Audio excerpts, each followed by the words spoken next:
आप देखेंगे मेरा अंदाज कि मैं पेपर में सोचता कैसे हूं, क्योंकि अभी देखो सवाल टाइप होके आए तो मेरे पास भी बहुत वक्त नहीं था, बस आपके सामने ही सोचूंगा और सवाल का उत्तर निकालेंगे। तो चलिए शुरू करते हैं कि ऊपर ये रहा, एक परिवार में 7 चचेरे भाइयों का वजन इतना इतना इतना है, तो औसत वजन ज्ञात करो। मीडियन वेट पूछा है। मीडियन आपको पता है कैसे निकलती है?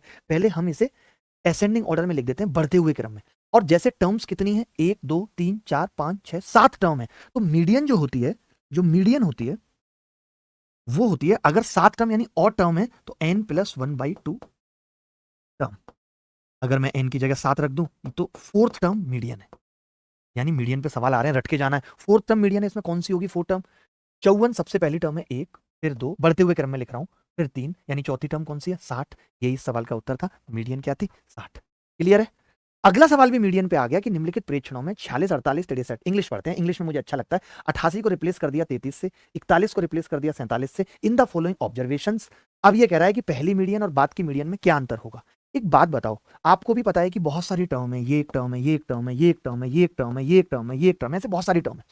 अब आपको मालूम है कि अगर मीडियन ये वाली टर्म है, मान लेते हैं, और एक टर्म बना दी, मीडियन ये वाली टर्म है मीडियन, तो आप मुझे बताइए, अगर आप स्टार्टिंग की किसी टर्म में कोई चेंज करते हैं या आप लास्ट की किसी टर्म में कोई चेंज करते हैं, तो क्या मीडियन पे कोई फर्क पड़ेगा? नहीं पड़ेगा, तो अंतर जीरो होगा, क्योंकि जो आपने चेंज किया है वो आपने किसमें किया? 88 रिप्लेस किया 33 से, यानी लास्ट की टर्म, कोई फर्क नहीं पड़ेगा। 41 रिप्लेस किया 47 से, शुरुआत की टर्म है 35 के बाद 41, तो मीडियन पे कोई फर्क नहीं पड़ेगा, अंतर जीरो होगा।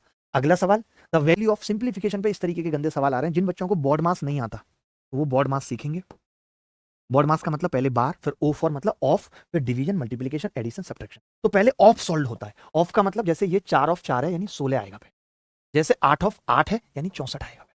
फिर भाग होगा, तो आपने देखा 5 प्लस 24 गुणा 8/64, 24 गुणा 8 का भाग होगा तो 8/64, माइनस 8 का 8 से भाग होगा 1, और 1 की गुणा होगी 16 से। आपने कहा जी 8 से ये और 8 से ये, 64 पूरा कट जाएगा, 5 और 3 8, 8 में से 16 जाएगा, कितना आ जाएगा? -8। यही इस सवाल का उत्तर। क्या किसी सवाल में कोई दिक्कत अभी तक नहीं? अगला सवाल, संदीप ने एक ओवरकोट 8540 में बेचा तो उसे 22% का लाभ हुआ, ओवरकोट का मूल्य बताओ। मुझे लगता है कि ये मौखिक हो सकता है ऑप्शन से ही, जैसे पहला ऑप्शन है 7000, 7000 का 22% निकालूंगा तो 22 सत्ते 154, यानी 1540 लाभ होगा। 7000 में 1540 जोड़ूंगा 8540, यही उत्तर। 6000 देखता तो 22 छक्के 1320, 20 नहीं है लास्ट में। तो बहुत आसानी से ये सवाल ऑप्शन से हो रहा था। आप नहीं करना चाहते थे तो आप कह देते कि जी ये 11/50 है, यानी 50 का जो सामान है वो आप कितने में बेच रहे हो? 61 में बेच रहे हो। 61 की वैल्यू सवाल में कितनी थी? 8540। 61 की ये थी, 50 की निकाल लेते, कितना उत्तर आ जाता? 7000। बट जरूरत नहीं थी इतना सब करने की, ऑप्शन से डायरेक्ट पता चल रहा है। भाई आप बताओ कि 7500 में जब 7000 ही बढ़ गया तो 7500 तो और ज्यादा बड़ा होगा 1540 से भी, तो कैसे 8540 बैठ सकता था? जरूरत नहीं थी करने की। 5% प्रति वर्ष की दर से 6 साल में साधारण ब्याज इतना है, तो राशि बताओ। 5%, समझना मेरी बात, 5% ये रहा, और 6 साल यानी कि 30% टोटल हो गया। कितना हो गया? 5 30, 30%। 30% का मतलब 10 रुपए का सामान आप 13 बना दोगे, 10 रुपए को 13 बना दोगे। मैंने देखा 13 तिया 39 और 13 दूनी 26, एक की वैल्यू 320 है, 10 की कितनी हो जाएगी? 32, 32 उत्तर। कुछ भी नहीं था भाई, 5%, 6 साल, 30%। ये सवाल पेपर में आया था तो मैंने देखा कि या तो 29 है या 19 है, तो मैंने कोई दिमाग नहीं लगाया। मैंने कहा अगर मैं जेड को जीरो कर दूं, जेड को जीरो, तो 25y² और 4y² यानी 29 वाला उत्तर होगा या नहीं होगा? जेड को जीरो कर, मैंने कहा वाई को जीरो कर दूं तो ये वाई को अगर मैं जीरो कर रहा हूं तो 5z का स्क्वायर 25z² से कट जाएगा, केवल क्या होगा? 4z² प्लस का होगा, तो ये उत्तर। एक बार वाई को जीरो किया, एक बार जेड को जीरो किया, उत्तर आपके कदमों में। जब कभी ऐसा सवाल आए और ऑप्शन में कहीं एंगल ना हो तो ऐसे सवाल को हम कैसे करते हैं? आपको मालूम है कि हम वैल्यू पुट कर देते हैं। क्या वैल्यू रख सकते हैं हम इस सवाल के अंदर? तो मैं बताऊंगा कि हम वैल्यू रख सकते हैं जी 90 रख सकते हैं, नहीं क्योंकि इनफाइनाइट हो जाएगा, तो 45 रख देते हैं। ए को मैंने क्या किया? 45 रख दिया। ए अगर 45 है तो ये क्या होगा? 3 sec स्क्वायर 45, √2 का square 2 - 1 1, cosec a-1 cosec a+1, यानी ये भी कोसेक स्क्वायर -1, ये भी 1, +4 कोसेक स्क्वायर 2। आपने कहा जी 3 ये है और 4 ये है, 7 उत्तर आ जाएगा, ये इस सवाल का उत्तर है। पहले 3 वर्षों के दौरान एक इलेक्ट्रॉनिक मशीन की कीमत में 5%, 10% और 15% की कमी हुई। 3 साल बाद मशीन की कीमत क्या होगी यदि 8000 रुपए है? मैंने सीधा समझा कि 8000 रुपए का 5% की कमी होती है तो 95% 0.95, 10% की कमी 0.9, 15% की 0.85, ये उत्तर होगा। जो भी उत्तर है वो 9 से कटेगा, यानी 9 से वही संख्या कटती है जिसका सम ऑफ डिजिट 9 से, तो ये तो डायरेक्ट उत्तर नहीं हो सकता, क्योंकि 0.9 से गुणा हो रही है, 10% के बाद 90% बचा है। आपने कहा 8 और 1 9, ये कट रहा है, ये उत्तर हो सकता है, ये भी नहीं कट रहा, तो बस ये उत्तर है। कुछ करने की जरूरत नहीं थी, बस मैंने 9 का मल्टीपल चेक किया, एक ही सवाल में एक ही ऑप्शन में मिला। अब ये अंतः केंद्र ए है और क्यू ए आर बराबर 116 है, तो वर्टेक्स एंगल पूछा। आप तो जानते हैं कि ये जो एंगल होता है ये 90 प्लस थीटा बाई 2 होता है। अब 90 से कितना ज्यादा है 26, तो थीटा बाई 2 की वैल्यू 26 है, यानी थीटा कितना है 52 डिग्री। ये सवाल पूछने वाले हैं, बताओ आप। 5 पूर्णांकों का औसत 48 है, तो इनका सम कितना हो गया 48 पंजे 240 हो गया। ये कह रहा है पहले 4 पूर्णांकों का औसत 5वें पूर्णांक का 50%। मैंने कहा 5वें पूर्णांक अगर 2 है, समझना फिफ्थ वाला अगर 2 है तो फिर 4 का औसत कितना है, आपने कहा 50% यानी 1 है, तो 4 का औसत 1 है तो सम कितना है, आपने कहा सम 4 हो जाएगा अगर औसत 1 है तो ये 4 प्लस 2 यानी 6 की वैल्यू 240 थी, तो 1 की 40 हो गई, 1 की 40 तो 2 की 80 हो गई। यही पूछ रहा था कि फिफ्थ पूर्णांक बताओ क्या। आप समझ गए मैंने क्या किया, मैंने कहा फिफ्थ पूर्णांक 2 माना, तो आपने कहा एवरेज जो होगा 4 का वो 50% यानी आधा है। 4 संख्याओं का एवरेज 1 है, तो उनका सम कितना है 4, तो इसका सम 4 और ये 2 और टोटल सम 240, 6 की वैल्यू 240, 2 की 80 आ गई। एक दूध विक्रेता के पास 75 लीटर गाय का दूध, 45 लीटर टोन दूध। अरे ये तो सवाल एलसीएम एचसीएफ का पूरा पढ़ने की जरूरत भी नहीं है, मुझे पता है कि अगर मैं बड़े से बड़ा इनके लिए वो मग्गा बनाना चाहूं तो इन सबका एचसीएफ 15 लीटर का मग्गा बना सकता हूं, 15 लीटर का। और उस 75 लीटर को नापने के लिए कितने मग्गे लगेंगे 5, 45 को नापने के लिए 3 और 30 को नापने के लिए 2। तो सारा दूध रखने के लिए कम से कम कितनी ट्रे चाहिए, 5 और 3 8 और 2 10 ट्रे चाहिए। 15 लीटर की एक ट्रे होगी, पहले वाले को नापने के लिए 5, दूसरे वाले को 3, तीसरे वाले को 2, बात खत्म। रत्नेश और विनीत ने एक काम शुरुआत करते हुए वैकल्पिक दिनों में काम किया। रत्नेश से शुरुआत हुई है, यानी रत्नेश से शुरुआत हुई है और विनीत, इन्होंने 54 से ही 3/4 दिन लिए हैं। अगर 54 होता तो मैं कह देता 27 दिनों में काम खत्म हुआ, ये कह सकता था या नहीं। लेकिन आप कह रहे हो 3/4 ज्यादा है, तो रत्नेश का फिर से नंबर आया होगा क्योंकि इसने शुरुआत की है। तो 27 चौका 108 यानी 111/4 दिन इसने काम किया। आपको मालूम है कि रत्नेश पूरे काम को 48 दिनों में करता है, यानी उसका एक दिन का काम कितना है बेटा, आपने कहा 1/48, यानी उसने इस टाइमिंग में अगर मैं 3 से भाग करूं तो ऊपर 37 आ गया और नीचे 64, उसने 37/64 काम किया। तो फिर बचा हुआ 27/64 काम किसने किया है, विनीत ने किया है, और वो 27 दिनों में किया है। 27 दिनों में 27/64 काम, एक दिन में 1/64, तो पूरा काम 64 दिनों में कर लेगा। ये हमारे तरीके हैं। आप अगर देखेंगे, आज भी मैंने टाइम एंड वर्क पढ़ाया था 4 बजे, तो आप देखेंगे कि हम इन सब तरीकों से सवाल करते हैं। हर सवाल में एलसीएम एचसीएफ नहीं लिए जाते बेटा, कुछ नहीं किया, मैंने देख लिया कि उसको इतना मौका मिला है, उसको इतना मिला है, उसने इस मौके में 37/64 काम किया है, तो बचा हुआ 27/64 इसने किया 27 दिनों में, तो एक दिन में 1/64, पूरा काम 64 दिनों में हो जाएगा। एबीसीडी एक समलंब है जिसमें एबीसीडी के समांतर है, ई और एफ गैर समानांतर भुजाओं के मध्य बिंदु है। मिड पॉइंट सेगमेंट थ्योरम पढ़ी होगी, half sum of parallel sides 28 + 18 46/2 23 उत्तर आ गया, ये तो पढ़ा होगा मिड पॉइंट सेगमेंट। अब आप इसका चित्र बनाते रहोगे पेपर में, गधे हो। सारे ऑप्शन में कहीं एंगल नहीं है, और जब कहीं एंगल नहीं है तो क्या ले लें, अच्छा कुशेक भी है तो ए को 0 ना लेके 90 ले लेते हैं। ए को 90 ले लिया, 90 लिया तो ये खत्म, ये 1 और ये खत्म 0 माइनस ये 0 1 और 1 2 और इधर भी 1, कितना आ गया -1। तो -1 ऑप्शन में ही नहीं है, अगर नहीं है तो ले आएंगे, ऑप्शन गलत है, B is the correct answer, -21 का उत्तर हो। यदि किसी राशि पर 4 वर्षों में साधारण ब्याज पर 40% की वृद्धि देखी जाती है, बहुत ध्यान से सुनना, ये कह रहा है कि 40% की वृद्धि 4 वर्षों में देखी जाती है, यानी प्रति वर्ष 10% रेट ऑफ इंटरेस्ट, प्रति वर्ष 10% रेट ऑफ इंटरेस्ट है। अब आप कह रहे हो कि ब्याज दर पर 80,000 रुपए पर चक्रवृद्धि ब्याज बतानी है, तो मैंने कहा 80,000 का अगर हर साल, समझना मेरी बात, अगर हर साल 10% की वृद्धि होगी यानी 110% हो जाएगा, 1.1 लिख सकता हूं इसको, 1.1 की घात 4, ये अमाउंट आ गया। अगर मैं इसमें से 80,000 घटा दूं तो मुझे क्या मिल जाएगी, तो आप कहेंगे मुझे सीआई मिल जाएगी। मैंने देखा 80,000 का कितने गुना होगा, तो आपका जवाब आया जी 80,000 का ये गुना हो जाएगा 1.1 गुना, 10% बढ़ रहा है, 110 हो रहा है हर बार। तो मैंने इसमें डिजिटल सम लगाया, डिजिटल सम लगा सकते हैं, सबका अलग अलग ही आ रहा है जैसा मैं देख पा रहा हूं, बिल्कुल, क्योंकि लास्ट डिजिट 2828 सेम है, कोई फायदा नहीं है लास्ट 2 डिजिट करके, डिविजिबिलिटी भी चेक करने का कोई फायदा नहीं है 8 की, यानी लास्ट में बचा ऑप्शन डिजिटल सम, लगाते हैं भाई। तो आपने कहा 8 तो कॉमन ही आ रहा है, मैंने कहा ले लेते हैं, अंदर क्या बचेगा 1.1, 2 की पावर 4, आप बता सकते हैं 2 की पावर 4 कितना होगा डिजिटल सम में, 16, 16 में से 1 गया 15, 5 और 1 6, 6 थे 48, 48 मतलब 8 4 12 3 आ रहा है डिजिटल, डिजिटल सम 3 आ रहा है, किस ऑप्शन में आ रहा है भाई, 7 और 2 9, 8 और 1 9, 1 आ रहा है, ये उत्तर नहीं होगा। 7 और 2 9, 8 और 1 9, 3 आ रहा है, ये उत्तर हो सकता है, 9 हटा दिया, 7 और 2 9, 1 आ रहा है, नहीं होगा, 9 7 और 2 9 4 3 7 आ रहा नहीं होगा, यानी डिजिटल सम से केवल क्या होगा, बी उत्तर होगा, कोई कैलकुलेशन की जरूरत नहीं थी। एक सिलेंडर की त्रिज्या 8/पाई है, इसका आयतन इतना, सिलेंडर की ऊंचाई बताओ। आप तो जानते हो सिलेंडर का जो वॉल्यूम होता है, जैसे 448 है, तो पाई आर स्क्वायर का मतलब क्या होगा 64/पाई स्क्वायर और इंटू एच। एक पाई कट गया, लेकिन एक पाई जब इधर जाएगा तो वो 22/7 होगा, यानी जो भी उत्तर होगा वो 11 का तो मल्टीपल होगा एच, एक ही ऑप्शन में था 11 का, बी लगा दिया। वैसे भाग भी करते तो 64 से 7 बार कटता, 22/7 का 7 कट जाता, एच 22 आता, कोई इतनी लंबी कैलकुलेशन नहीं थी, मगर होती तो मैं कह देता 11 का मल्टीपल होगा, बात खत्म। 17वां सवाल है, एक संख्या 37 को 2 भागों में इस प्रकार बांटा गया है कि एक भाग का 5 गुना, दूसरे का 11 गुना है, छोटी संख्या का 9 गुना बताओ। 9 गुना ऑप्शन, 9 से तो एक ही संख्या कट रही है, 63 इज द करेक्ट आंसर। क्या जरूरत थी इक्वेशन बनाने की? अरे छोटी संख्या का 9 गुना पूछा है और 9 गुना एक ही ऑप्शन में है। जो भी संख्या होगी 37 के जो पार्ट किए हैं वो तो इंटीजर है ना, तो 9 का मल्टीपल होगा।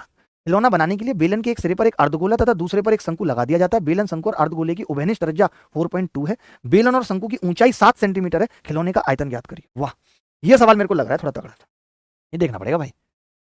ये कह रहा है किया क्या है हमने इसमें, खिलौना बनाने के लिए एक सिरे पर अर्धगोला, दूसरे सिरे पर शंकु लगा दिया जाता है बेलन के एक सिरे पर। ये बेलन है, खिलौना बना रहे हैं, ये शंकु लगा दिया और ये अर्धगोला लगा, ठीक है। सबकी उभयनिष्ठ त्रिज्या 4.2 है, शंकु की ऊंचाई 7 है। ये 4.2 है, शंकु की ऊंचाई 7 है। और आपको पता है कि ये जो अर्धगोला है, अगर ये 4.2 है, बेलन की ऊंचाई दे रखी है कहीं नहीं, बेलन और शंकु की ऊंचाई 7 है। एक बात ध्यान से सुनो, बेलन और शंकु की, the cylinder, the cone and the hemisphere have an combing radius 4.2, the height of the cylinder and that of the cone is 7। दोनों ही 7 है, दोनों ही 7 है। बेलन और शंकु की ऊंचाई 7 है, तो आपसे वॉल्यूम पूछ रहा है क्या होगा। अब जरा एक बात बताओ, पहले वाले का वॉल्यूम क्या है, 1/3 पाई आर स्क्वायर कितना है, 4.2 का स्क्वायर इंटू 7। आपको पता है पाई आर स्क्वायर एच ही, एक और आएगा अगर कॉमन लूंगा और एक बचेगा अंदर, तो ये सीधे 4/3 हो जाएगा। आपने कहा अर्धगोले में 2/3 पाई आर क्यूब यानी 4.2 की क्यूब आ जाएगी। बहुत कुछ कॉमन भी आ रहा है भाई। अगर हम इसमें कॉमन ले लें तो हम देख रहे हैं कि 2 पाई/3 कॉमन आ रहा है, 2/3 और पाई कितना है 22/7, ये कॉमन आ रहा है, इंटू 4.2 का स्क्वायर कॉमन आ रहा है। ब्रैकेट में कितना बच रहा है, 2 यहाँ पे बचेगा, 2 यहाँ पे और 7 यहाँ, तो 14 तो ये बच रहा है, प्लस 2 पाई/3 और 4.2 ये बच रहा है। यहाँ भी बहुत कुछ कॉमन आ गया, यानी 7 भी कॉमन आ ही गया एक तरीके से। ये थोड़ा सा लेंथी लग रहा है सवाल। 7 दूनी 14 और 7 6 42.6। 3 से कुछ कटेगा, 3 से भी कट जाएगा भाई। 3 से क्या क्या कटेगा देख लो, 2 गुणा 22 को मैं सीधे 44 लिख रहा हूँ, गुणा 4.2 और 3 से काटूंगा तो 14 तिया 42, 1.4 इंटू 2.6, ये उत्तर आ रहा है। तो मैंने कहा यूनिट डिजिट देख ले, आपने कहा हाँ देख लो। तो यूनिट डिजिट जो आ रही है वो कितनी आ रही है, पहली बात तो 3 के बाद दशमलव लगेगा और 6 चौक 24 दूनी 48, 6 चौक 2 चौक 8 6 48, 8। मुझे लगता है कि उत्तर तो ये होना चाहिए था, या तो ऑप्शन में है नहीं फिर, और कुछ इन्होंने कुछ ऐसा तो दिया नहीं है कि अप्रॉक्सीमेट पूछा है, या तो ऑप्शन गलत है इस सवाल के। मुझे लगता है कि ये वाला होना चाहिए, ऑप्शन गलत है। फिर भी एक आइडिया लें तो क्या उत्तर आना चाहिए, 13 से भी कटना चाहिए। सवाल में ही मिस्टेक लग रही है मुझे तो कुछ, फिर भी मैं एक बार कैलकुलेटर से करके देख लेता हूँ जल्दी से, ताकि वक्त कम लगे और हम सही चीज़ पे पहुंच जाएं। 44 गुणा 4.2, क्योंकि टाइपिंग में मिस्टेक हो सकती है, 1.4 गुणा 2.6, 672.672 आ तो रहा है, हमने गड़बड़ कर दिया क्या, सही तो है। एक बात बताओ, 4 दूनी 8, यूनिट डिजिट निकाल रहा हूँ, 4 6 24, 4 8 चौक 32, अरे 2 आ रही है यूनिट डिजिट यार, हम गधे हैं क्या, सी आंसर है। 3 दशमलव आएंगे, 2 यूनिट डिजिट आएगी, बात खत्म हो गई।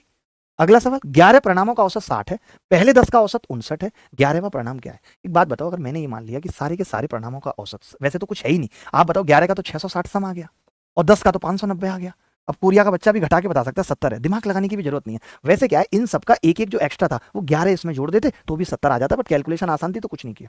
ये कह रहा है घन का पृष्ठीय क्षेत्रफल इतना है, यानी 6a² बराबर 12 गुणा 12 गुणा 12, आप भी जानते हैं 12 गुणा 12 गुणा 12, 6 से भाग किया, 6 दूनी 12, तो a कितना आ रहा है, 12√2 आ रहा है, ये 12√2 आ रहा है। अब हमसे आयतन पूछ रहा है a की क्यूब, तो 12 की क्यूब कितनी होती है 1728, और √2 की क्यूब 2√2, यानी 1728 दूनी 3456 √2 उत्तर आ जाएगा, डी आंसर है। ये सवाल थे कोई, ये करने वाले सवाल है। तरुण ने 2400 मीटर की दौड़ में हरी को 60 सेकंड की बढ़त दी, फिर भी उसे 40 सेकंड से हरा दिया।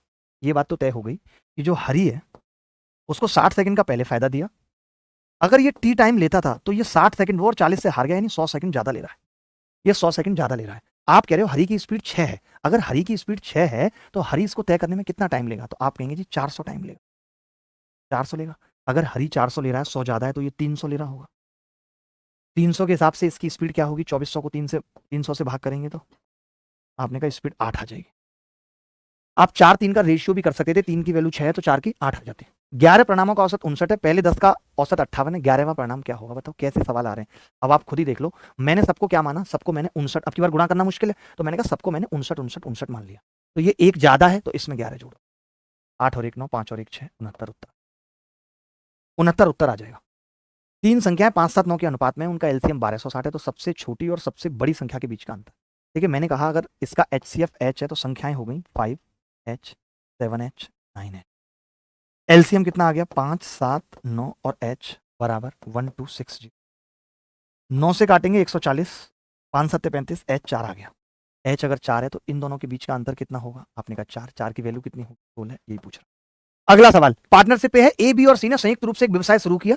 ए ने 12 महीने के लिए 7,000 रुपए लगाए, सबका 1000 काट देते हैं। बी ने 10,000 रुपए लगाए, 8,000 रुपए 10 महीने के लिए, और सी ने 12,000 रुपए 6 महीने के लिए लगाए। कुछ कट रहा है भाई? तो आपने कहा हाँ जी 2 से कट रहा है, 4 से कट रहा है सब कुछ, तो ये 21 आ रहा है। 4 से 1 कटा तो 20 आ रहा है, और 4 से 1 कटा तो 18 आ रहा है। यानी जो भी लाभ होगा सी का वो 18 का मल्टीपल होगा, यानी 9 से कटेगी संख्या। ये नहीं, ये नहीं, ये नहीं, एक ही ऑप्शन था, बात खत्म हो गई, करना ही नहीं था इसमें कुछ, लल्लू सवाल था।